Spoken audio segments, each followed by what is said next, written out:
अनाथ सफेद बाघ का नकली रूप और जिद्दी बाघ। एक जंगल में शेर और शेरनी एक साथ रहा करते थे। शेर इस जंगल का राजा था और शेरनी इस जंगल की रानी। शेरनी को कोई औलाद नहीं थी, इसलिए शेरनी हमेशा परेशान रहती थी क्योंकि वह मां नहीं बन पा रही थी और उसे यही चिंता हमेशा सताया करती थी। देखो जी, कितने साल हो गए हैं, हमें कोई औलाद नहीं हुई है। मुझे तो यही चिंता सताई जा रही है। अरे शेरनी, तुम खामखा परेशान हो रही हो। अगर हमारे नसीब में औलाद होगी तो हमें जरूर मिलेगी, बस तुम चिंता मत किया करो। और उसी जंगल में एक गर्भवती बाघिन भी रहा करती थी। कुछ दिनों पहले बाघ को किसी शिकारी ने मार डाला था। तब से ये बाघिन बिल्कुल अकेली रहा करती थी। फिर एक दिन बाघिन भोजन की तलाश में जंगल में जाती है। चलते चलते अचानक से बाघिन को चक्कर आ जाते हैं और वे नीचे गिर जाती है। ये सब वहाँ घूम रही शेरनी देख लेती है और दौड़कर उसके पास आती है। अरे अरे बागिन बहन, तुम ठीक तो हो? तुम्हें कोई चोट तो नहीं आई? नहीं नहीं महारानी जी, दरअसल मैं माँ बनने वाली हूँ और मेरी तबीयत कुछ ज्यादा ही खराब हो रही है। तभी थोड़ी देर में वह बाघिन एक नन्हे बाघ को जन्म देती है, लेकिन बाघिन की हालत बिगड़ती जा रही थी। तभी वह बाघिन महारानी शेरनी से कहती है, महारानी जी, मुझे लगता है मैं ज्यादा देर तक जिंदा नहीं रह पाऊंगी। तुम मुझसे वादा करो, तुम मेरे बेटे बाघ को पालोगी और उसे माँ की कमी महसूस नहीं होने दोगी। हाँ हाँ मेरी बहन, मैं वादा करती हूँ और मैं इसे माँ की कमी नहीं होने दूंगी। लगता है भगवान ने मुझे इसीलिए औलाद नहीं दी। अब बाघिन ने दम तोड़ दिया था और शेरनी बाघिन के बच्चे बाघ को लेकर अपने घर ले आई। शेर ये देखकर चौंक जाता है। अरे शेरनी, ये बाघ का बच्चा तो बहुत ही प्यारा है, ये तुम्हें कहाँ से मिला? महाराज, भगवान ने मुझे इसीलिए औलाद नहीं दी ताकि मैं इस बाघ के बच्चे को पाल सकूं। दरअसल इसकी माँ बाघिन इसे जन्म देते ही मर गई और मरते मरते अपने बेटे बाघ को मेरे हवाले कर गई। अब हम दोनों ही इस राजकुमार बाघ के माँ बाप हैं। अब शेर और शेरनी मिलकर राजकुमार बाघ की परवरिश करने लगे। इन दोनों के लाड प्यार ने बाघ को बहुत जिद्दी बना दिया था।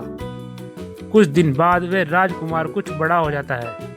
तब वह अपनी माँ से कहता है, माँ, अब मैं बड़ा हो गया हूँ, मुझे जंगल घूमने जाना है, मुझे भी अपने साथ जंगल में घुमाने ले चलो ना माँ, प्लीज माँ। ये दोनों ही राजकुमार की जिद करने पर मान जाते हैं और उसे जंगल में घुमाने ले जाते हैं। जंगल में घूमते घूमते राजकुमार को सफेद मुर्गियाँ दिखाई दी। अरे वाह, कितनी प्यारी मुर्गियाँ हैं, वो भी बिल्कुल सफेद रंग की। कुछ दूर जाकर उसे कुछ खरगोश दिखाई दिए। अरे ये खरगोश भी कितना प्यारा है और दूध जैसे सफेद रंग का है, इनका रंग कितना सुंदर है, काश मैं भी सफेद रंग का होता। ऐसे ही वे पूरा जंगल घूमकर वापस आ जाते हैं। तब राजकुमार मन ही मन सोचता है, जंगल में वे सफेद जानवर कितने सुंदर लग रहे थे, मेरा रंग को देखो, ये रंग तो बिल्कुल भी अच्छा नहीं है, मैं भी सफेद रंग का बनूंगा। तब शेरनी राजकुमार के लिए खाना लाती है, लेकिन राजकुमार खाना खाने से मना कर देता है और ऐसे कई दिन बीत जाते हैं और राजकुमार खाना ना खाने के कारण बहुत कमजोर हो जाता है। ये देखकर महाराज शेर राजकुमार से पूछता है, बेटा क्या बात है, मैं देख रहा हूँ तुम कुछ दिनों से खाना नहीं खा रहे हो, क्या बात है मुझे बताओ। पिताजी, जंगल में कितने सुंदर सफेद रंग के जानवर हैं और मैं सफेद रंग का नहीं हूँ, मैं भी खरगोश की तरह सफेद रंग का बनना चाहता हूँ। बेटा ऐसा नहीं हो सकता, वो सब जानवर तो जन्म से ही सफेद रंग के हैं, लेकिन तुम्हारा रंग भी बहुत सुंदर है, तुम तो उनसे भी सुंदर लगते हो। नहीं नहीं नहीं, मुझे सफेद रंग का ही होना है। राजकुमार बाघ की जिद के आगे शेर और शेरनी ने जंगल के सभी जानवरों को बुलाया। तब शेर बोला, अरे सुनो सभी जानवर, मेरे बेटे बाघ ने कुछ दिनों से खाना नहीं खाया है और उसकी ये जिद है कि वो सफेद रंग का बनना चाहता है। क्या तुम में से किसी के पास इसका कोई उपाय है? तब सभी जानवरों में से एक भालू बोला, हाँ हाँ महाराज, इसका एक उपाय है, राजकुमार के ऊपर सफेद रंग करना होगा, जिससे राजकुमार खुश हो जाएंगे। हाँ ठीक है भालू, ये उपाय बहुत अच्छा है, तो ये काम तुम ही करोगे। तब भालू राजकुमार बाघ पर सफेद रंग कर देता है। ये देखकर बाघ बहुत खुश हो जाता है और दौड़ता हुआ जंगल में खेलने कूदने निकल जाता है। तभी उस जंगल में कुछ शिकारी आ जाते हैं। सफेद बाघ को देखकर वह शिकारी बोलता है, अरे वाह, सफेद रंग का बाघ, आज तो इसका शिकार करना बनता है और इसकी सफेद खाल के अच्छे दाम मिलेंगे। तब वे शिकारी बाघ पर हमला करने वाले होते हैं। तब राजकुमार बोला, अरे मुझे छोड़ दो, तुम क्यों मुझे मारना चाहते हो? मैंने तुम्हारा क्या बिगाड़ा है?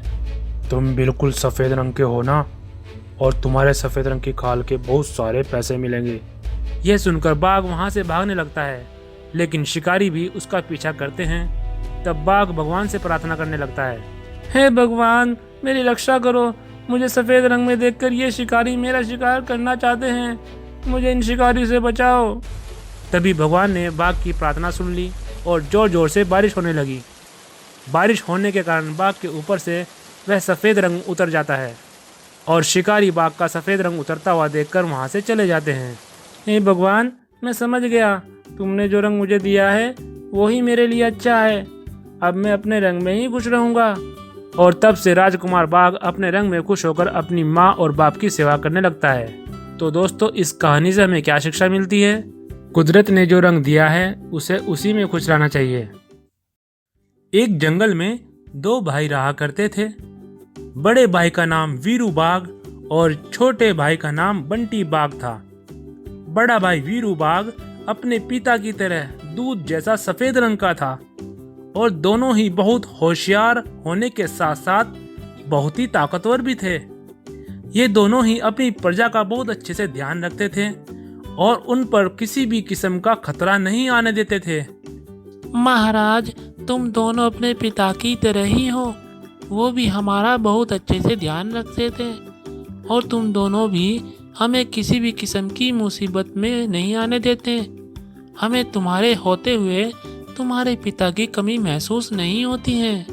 बहुत बहुत शुक्रिया गाय बहन, ये तो हमारा फर्ज है। बस तुम दुआ करो कि हमारी माँ को जल्द से जल्द होश आ जाए। दरअसल इन दोनों भाइयों की माँ बाघिन इनके बचपन से ही बेहोश थी और बाघिन का इलाज तभी से हकीम भालू कर रहा होता है। हकीम भालू, हमारी माँ कब होश में आएगी? बहुत दिनों से हमारी माँ ऐसे ही पड़ी हुई है।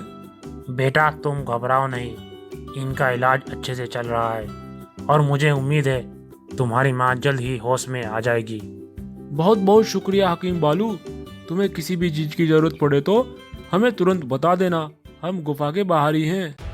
फिर एक दिन ये दोनों भाई भोजन की तलाश में जंगल में जा रहे थे। तब उन्हें रास्ते में शिम्बा शेर और उसका साथी काला चीता मिला। अरे बंटी और वीरू बाघ, कहाँ घूम रहे हो? और तुम्हारी माँ अब कैसी है? शिम्बा शेर की ये बात सुनकर दोनों भाई हैरान हो जाते हैं। अरे तुम कौन हो? तुम्हें पहले कभी इस जंगल में नहीं देखा और तुम हमारे बारे में सब कुछ कैसे जानते हो? बेटा, मैं तुम्हारे पिताजी का दोस्त हूँ। मैं पास के जंगल में रहता हूँ। तुम्हारे पिता अक्सर मुझसे मिलने आया करते थे। जब मुझे पता चला कि तुम्हारे पिताजी मर गए हैं तो मुझे बहुत दुख हुआ और भाभी जी तभी से बेहोश हैं। तो आज हम दोनों भाभी की खैर खबर लेने के लिए इस जंगल में आए हैं। तब वीरू बाघ बोला, हाँ हाँ अंकल, चलो हम आपको अपने घर ले चलते हैं। तब ये दोनों भाई शिम्बा शेर को लेकर अपनी माँ बाघिन के पास आते हैं और उस वक्त वहाँ पर हकीम भालू भी नहीं था। तब बाघिन को बेहोश हुआ देख वह शिम्बा शेर बोला, ओहो, भाभी की तो तबीयत बहुत ही खराब है। बेटा, इसका इलाज कौन कर रहा है?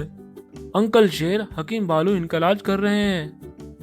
बेटा, मुझे लगता है ये हकीम भालू इलाज सही से नहीं कर रहा है, नहीं तो अब तक तुम्हारी माँ को होश में आ जाना चाहिए था। बेटा, हमारे जंगल में एक ऐसा पेड़ है जिसकी पत्तियों को सुखाकर तुम्हारी माँ को होश आ जाएगा। क्या सच में अंकल ऐसा हो सकता है? हाँ बेटा, तुम मेरे साथ चलो, मैं तुम्हें वो पत्तियों को तोड़कर दे दूंगा। फिर तुम आकर अपनी माँ को सुंघा देना और तब तक तुम्हारे भाई वीरू और तुम्हारी माँ की देखभाल के लिए मेरा सेवक ये काला चीता यहीं पर रहेगा। हाँ बंटी भाई, तुम जाओ और वो पत्तियां लेकर यहाँ पर जल्दी से आओ। मैं यहाँ पर माँ का ध्यान रखूंगा। तब वे शिम्बा शेर बंटी बाघ को लेकर अपने जंगल में चला जाता है और काला चीता गुफा के बाहर पहरे पर खड़ा हो जाता है। अगले दिन वीरू और बंटी बाघ की माँ को अचानक होश आ जाता है और पास में खड़ा हकीम बालू ये देखकर बहुत खुश हो जाता है और दौड़कर बाहर खड़े वीरू को ये खुशखबरी सुनाता है।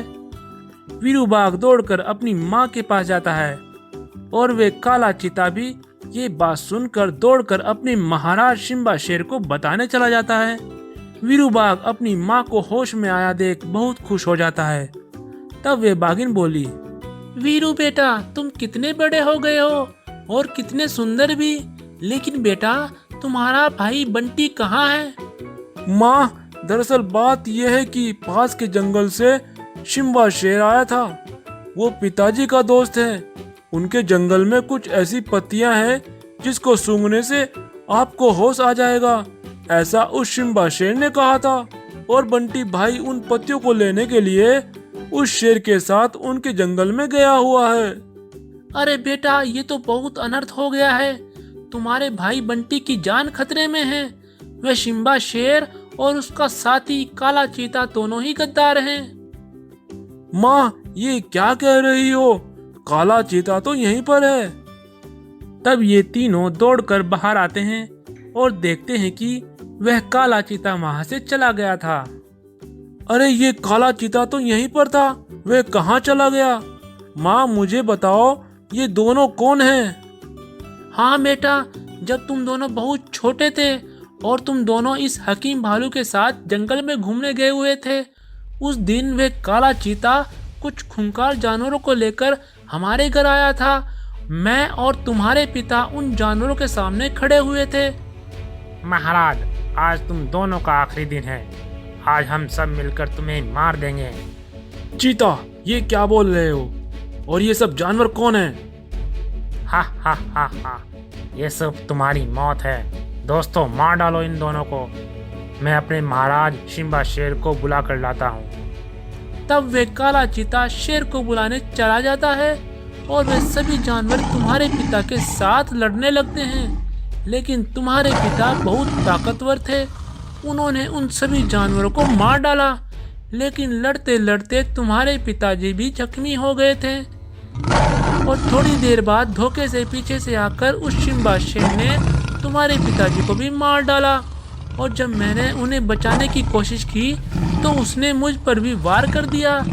लेकिन तभी वहाँ पर जंगल के सभी जानवर आ जाते हैं और वे दोनों इन सब जानवरों को देखकर वहाँ से भाग जाते हैं। और मुझे चोट आने की वजह से मैं बेहोश हो गई थी। तब से और आज तक मैं बेहोश ही थी। हाँ बेटा, और मैं तभी से तुम्हारी माँ का इलाज कर रहा था और मैंने तुम्हें इन सब के बारे में कुछ नहीं बताया ताकि तुम्हें किसी भी किस्म की कोई तकलीफ ना हो। तो इसका मतलब अब मेरा भाई बंटी मुसीबत में है। मुझे अपने भाई को बचाना होगा और उस गद्दार शिम्बा शेर को तो मैं नहीं छोड़ूंगा। तब बाघिन वीरू बाघ उस शिम्बा शेर के जंगल में जाते हैं और वहां जाकर देखते हैं कि बंटी शेर को एक पिंजरे में कैद किया हुआ है। तब शिम्बा शेर बोला, हा हा हा हा हा, आ गए तुम। तुम्हें तो आना ही था। चलो, आज तुम सबका खात्मा कर देता हूँ। फिर मैं तुम्हारे जंगल में भी राज करूँगा। मेरी नज़र तो तुम्हारे जंगल पर पहले से ही थी, जब से तुम्हारे पिताजी थे। ओए शिम्बा शेर, ये तुम्हारा सपना कभी पूरा नहीं होगा। और तू क्या खात्मा करेगा हमारा? तू तो कायर है। तू तो पीछे से वार करने वाला एक कमजोर शेर है। लेकिन आज मैं तुम्हें नहीं छोड़ूंगा। मैं तुम्हें मारकर अपने पिताजी का बदला लूंगा। तब वीरू बाघ उस शेर पर हमला कर देता है और बाघिन उस काले चीता पर जोर से प्रहार करती है और दोनों ही एक ही बार में चित हो जाते हैं। शिम्बा शेर और वे काला चीता वहीं पर दम तोड़ देते हैं। फिर वीरू दौड़कर अपने भाई को उस पिंजरे से बाहर निकाल देता है और बंटी बाघ अपने भाई और माँ को होश में आया देख बहुत खुश हो जाता है। और अब ये दोनों भाई मिलकर इन दोनों जंगलों पर राज करते हैं। दोस्तों, अगर आज की हमारी कहानी पसंद आए तो इस वीडियो को लाइक करें और ऐसी ही इंटरेस्टिंग कहानियों के लिए हमारे चैनल को सब्सक्राइब करें।